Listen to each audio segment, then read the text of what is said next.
Hey guys, Chris Wagner with Ironman 4x4 America. We've got a brand new 2019 Tacoma. We're here in my garage. We're going to show you how to install our Foam Cell Pro suspension kit. It's super easy to do. You just need a couple hand tools. You're good to go. Before we get started, I laid out some of the basic tools you'll need to do your suspension install. None of the tools here are fancy or special. You can get them down at your local hardware store. What I would do is, if you're missing anything, go find that neighbor that you hate that's always causing noise, because he's definitely going to have tools in his garage. Got the truck up on jack stands, pulled the wheel off, grab a 10 mil wrench, take this ABS bolt off. I've got a body removal clip tool here because that's what it's for. We got to move these body clips out of the way because we need to access for our upper control arm bolt. So pull the rear one out, pop the front one out too. Next thing we're going to do is get this sway bar out of the way.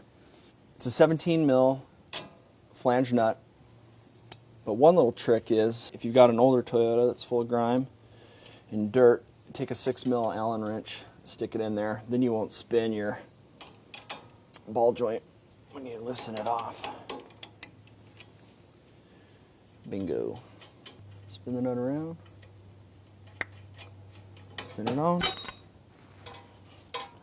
hammer, we're out. Boom, sway bar's disconnected. All right, grab yourself a pair of needle nose pliers. We're gonna get this castle nut off of the upper ball joint. Toyota supplies this totally awesome spring clip. That's kind of cool. And this is 19 millimeter castle nut. So sometimes these are on tight. They shouldn't be too tight, especially on a new vehicle. But one trick you can do is, if you can't get enough torque on your wrench, you can tie 2 wrenches together and break the thing loose. Hold on tight, give it a little bit of pressure. Super easy. Toyota provides on this upper spindle here a strike surface. That's what you want to hit with a hammer. When you shock that, it'll shock it loose. Usually you can do 1 or 2 hits, especially on a new truck like this. Boom. All right, jiggle this UCA up and out, spindle back. I like to grab a bungee cord, find something you can tie onto that's out of the way. It's fairly stable. Hole right there. Do not hook on your brake line. Brake lines are not to be hooked on. Oh, you know what that sound is. That's the sound we're getting in right there, like that. So we got our spindle separated from our upper control arm ball joint. We've got a bungee cord here that's tied up to something secure. The reason why you want to do this, I mean, sometimes you don't have to, but one, you've got a loose brake line here and your ABS wire. You just don't want to put any kind of stress. Wires don't like being ripped in half. So now that we've got that all done, we can go up here to our upper shock perch. And there's 3 bolts up here that you have to loosen and take off to get the strut out. The way I like to do it is, I like to go at the back one first. It's the hardest one to get to. It's a 14 mil wrench. If you can break the thing loose, then you can spin it with your fingers and it's not under any pressure. Then I work on the fronts. I leave the last one here on the front on because that's what's holding the strut in place while we go after the bottom shock mount bolt. All right, let's do the lower shock bolt. If your truck's gummed up and full of junk, I'd put the box in wrench on the back, on the head of the bolt, and then use a deep dish 19 socket to get the front of the nut off.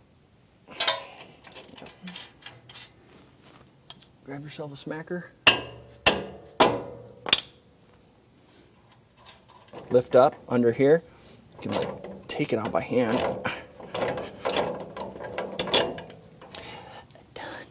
Okay, now that we got the lower shock bolt out, your control arm will just push back down. Take your left hand, grab the bottom of the strut, lift up. Remember that nut we left on up here? Now, if you push up from the bottom, you can spin that off because it's just on there fingered loose. Move your upper control arm out of the way. move your sway bar link. Now I unhooked it from the other side, so make sure you get on the passenger side, get that unbolted. This whole thing just slides down and out. Done. I've been forced to lift these up. This Bilstein one is very small, and our Foam Cell Pro is Macedonic.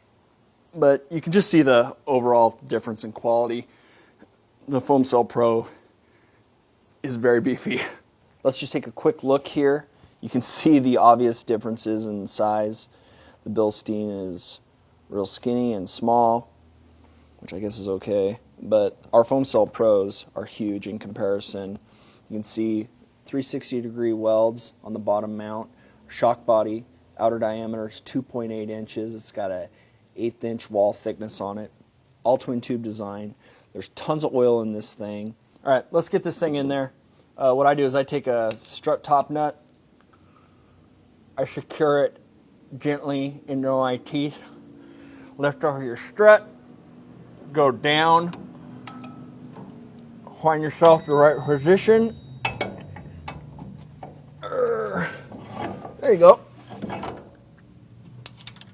Spin that on there. Perfect. One reason I only put one strut top nut on and leave the other two off is because you have some adjustability here. You can move it around when you're trying to get your bottom shock bolt in. So take your bottom shock bolt, lift up on the lower control arm with your left hand. That's about right. And it takes a little bit of effort. Spin the nut on, leave it finger tight. We're going to tighten this all up when we get it on the ground. That way our bushing doesn't twist. If you tighten it in the air and then set it down, the bushing can twist, it'll squeak, possibly fail prematurely. All right, now that we've got the bottom shock bolt in, we can tighten down these top strut nuts. One trick is if you just grab with your left hand underneath the lower control arm and lift up a little bit, see how the shock will raise up? Then you can just finger tight. Boom. Grab your 14 mil. I always like to tighten up the back one first. It's hardest to get to. Takes the most amount of time, but get it out of the way. Then the front ones are easy to do. These top strut nuts, they need to be tight. It's 47 foot-pounds is what they call for, but a lot of folks don't have a torque wrench, and even if you do, it's such a confined space, you're probably not even going to be able to get it in here. So take a 14 millimeter wrench, invite his friend, lock him up, and give it a pull. And you can always tell 47 foot-pounds. It's like this. You go, okay, that's it right there. Next, we're going to remove our stock upper control arm. We're replacing it with one of our new Ironman Pro Forged upper control arm UCAs. It's stronger, lighter, and allows for the proper caster correction. To do that, there's a long through bolt. Goes all the way through and comes out the other side. Take a 19 millimeter wrench, get it on that end of the bolt, 19 on the nut side, start to pull down, get that nut off of there, and remove the washer.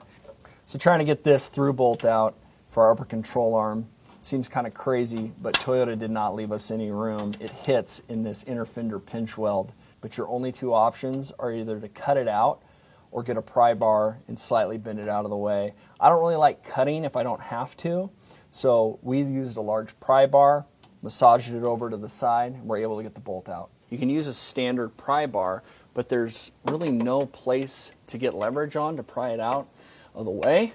So I'm a big fan of bigger is better. I got a piece of black pipe and a wood block. Set the block up in here, give yourself some leverage, and then you can get in there and really pry that out of the way. There we go. You also notice to get this through bolt out, there's a wiring harness behind here. So let's pop this clip out, get it out of the way. Grab your needle nose, pinch, push through.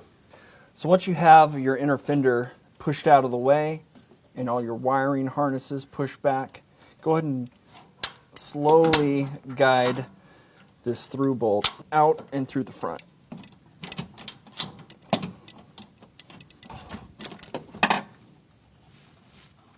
Trying to wiggle this into the stock mount.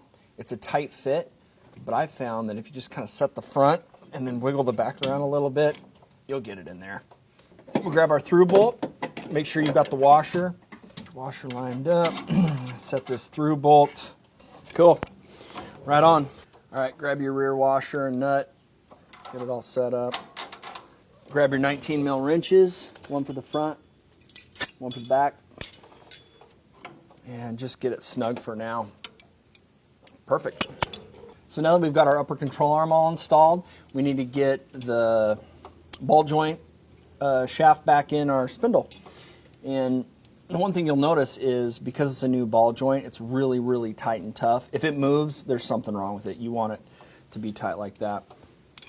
So what I do is I throw this castle nut, which comes with several castellation slots, and tighten that bad boy up, and then grab a wrench, and then you can actually try to adjust the angle of your ball joint. Now when you set it up, it should feel a little bit better. You may have to wiggle it back and forth a little bit. Boom. Okay, as you're tightening up your castle nut, you can see that your spindle's drawing up onto the tapered ball joint shaft. Pull it down nice and tight. You actually don't have to have your castle nut too tight on this. Give it about, yeah, that's 50 pounds. Perfect. Because what we're trying to do is we're trying to line up our cotter pin hole with one of the castellation slots. It's very technical. There you go. Cotter pin through. You know, different people have different theories on cotter pins. I don't like them like that. I like them up and down. Take your finger. Bend it back. Let's get our sway bar link connected back up to our spindle. Oh, that goes in nice and easy. Let's not forget that it's a ball joint, so it takes an Allen key. That way, when you're tightening it up, we don't spin the ball joint in the housing. What is that, 17? All we got to do now is get our ABS bracket reattached. Make sure you check your instructions on this because there are some different options that can be model specific. Tighten it back in and grab a 10 mil wrench. All right, that's all tightened down and ready to go. Last steps, we just got to get our clips back in place for our wire harnesses. Those pop right back in. Super easy. Get our splash guards back up. Make sure everything's secure. Last thing we need to do though is once we get the truck on the ground, we'll tighten up our lower shock bolt. Obviously it's a trick just about everybody knows, but if you're working with your wheels off, just tuck them underneath your truck. If something failed and it came crashing down, at least it'd land on the tire and the wheel. Wouldn't totally crush you to death, I guess. You'd have time to bleed out slowly. With big wheels and tires, getting them back on your truck sometimes is a huge pain. So what I like to do, you're going to get your pants a little dirty, but sit down with your legs on each side, and then you can use your knees with your arms. Lift it up, find the top lug. Makes it a lot easier than lifting over and breaking your back. A lot of guys like using impact guns to get their lugs on. Just be careful, don't go crazy. Get them snug, we're going to come back, torque them to spec.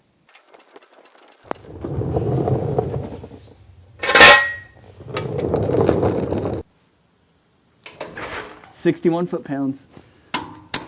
Got the truck on the ground. It's time to tighten up the upper control arm through bolt. 19 millimeter wrench, 75 foot-pounds.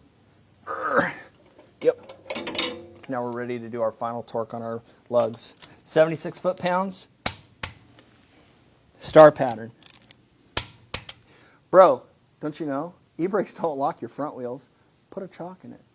Got the truck pulled around. Used a floor jack. Jacked up the rear differential. We have jack stands underneath our frame rails. Now we can use a floor jack to articulate our rear axle up and down so that we can pull the U-bolts off and pull our leaf packs out. 19 millimeter socket.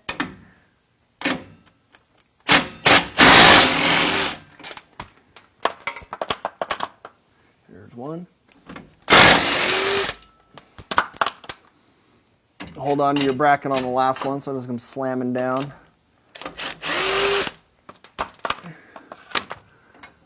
All right, bracket out. Front and rear U-bolt out. Hey, another thing, don't be lazy. Take care of your nuts. Also got to get your e-brake cable disconnected from this leaf spring mount. 12 millimeter. Let's get the top of the shock off. You can use a set of vice grips on these flats. Lock them down. 14 mil wrench. Break it loose. The vice grips will hold the top of the shock mount in place while you loosen the nut. All right, let's get the lower shock bolt out. 17 millimeter. What was on there loose? Now that we got the top of the shock loosened up, let's go ahead and lower our jack down. We'll lower the rear axle. It will give us some room to get the shock out. All right, pop a shock bolt out. She's out. Now I'm going to pull the bottom leaf spring shackle bolt out, and then the leaf springs will lift off the top. Hey, here's the thought. Let your truck cool down before you jam your hands up against a burning hot friggin' muffler and fry your hand. Okay, now we're to the front side of the leaf spring. It's a 19 millimeter, just like the rear, but you got to loosen the nut from the inside of the frame, which is a bear. So you might want to grab 2 wrenches, get some leverage. Pretty tight clearances in here, so you're not going to be able to use a socket and an impact. Once you get the front out, it'll just rest back down on its perch on the rear axle. Then just be careful you don't get it tangled up in your e-brake when you're pulling it out. Oh, it's just a little guy. Now we got to get our Ironman 4x4 polyurethane bushings installed into our leaf springs.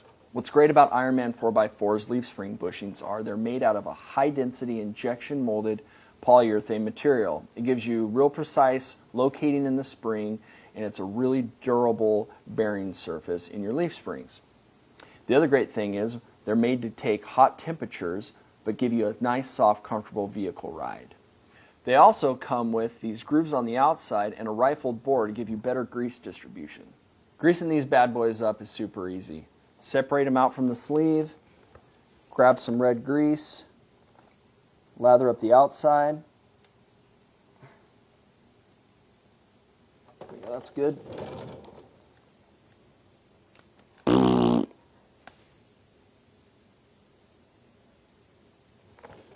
I like to use my pinky when I grease bushings. That way later when I'm picking my nose, I don't jam a bunch of grease up my friggin' nose hole. Get this fresh one back in here. Careful working it around. And cradle there.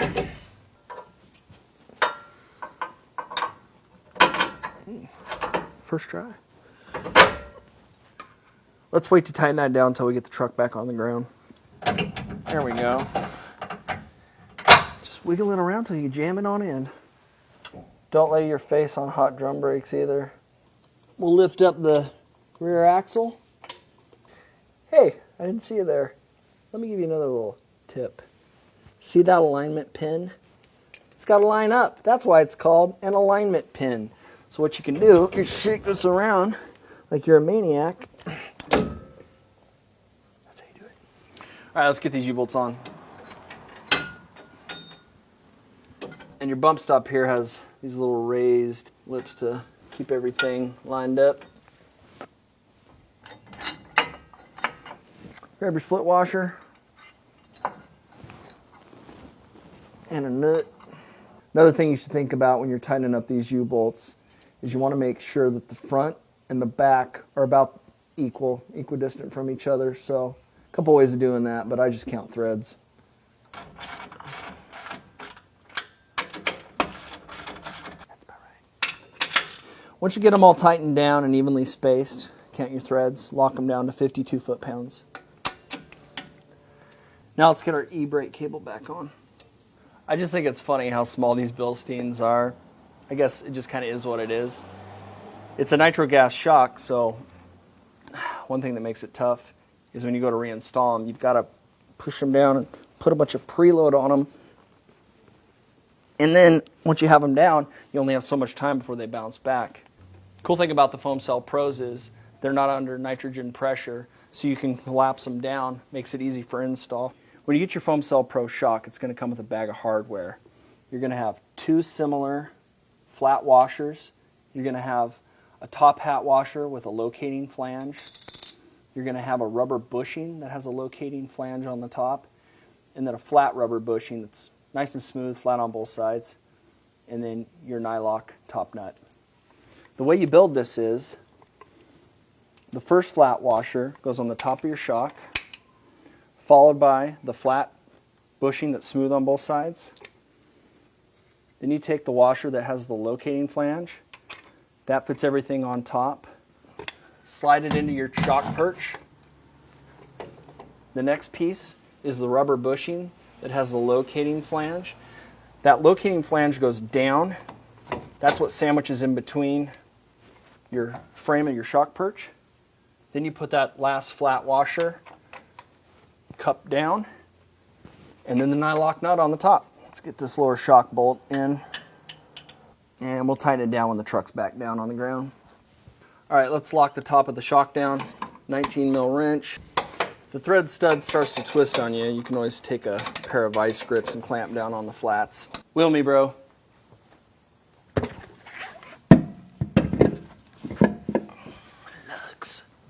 Just like the front, we want to lower the truck, and now we can tighten up the rear bottom shock bolt, 43 foot-pounds. I'm going to lock down that rear shackle bolt to 89 foot-pounds. Perfect. Okay, now we're going to tighten up the front leaf spring mount. This one's a little tougher. You have a clearance issue. The nut is up against the muffler. Just throw a wrench on the nut side. We'll get a torque wrench on the bolt, and it'll get us close. 89 foot-pounds. Whee! Now I'm going to install a driveline spacer kit. It's a pretty simple concept. We've got these spacers. What we're going to do is these 2 bolts, unbolt our carrier hanger bearing bracket, drop it down, pop the spacers in, bolt them back up. It moves our driveline angle to a more optimal position. All right, grab your new spacer plate and your new hardware. Goes bolt, split washer, flat washer. Straight through. There's a rib nut up there. Plugs right back in.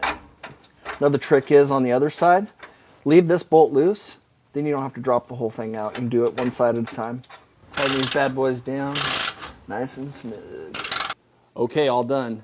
Now we just have to take it out for a quick road test, get it in for a front end alignment, and after you have about 500 miles on your truck, crawl underneath there, make sure everything's tight and still torqued down. Congrats, you got your new Ironman 4x4 Foam Cell Pro suspension all installed and ready to go. And get out there and tear it up.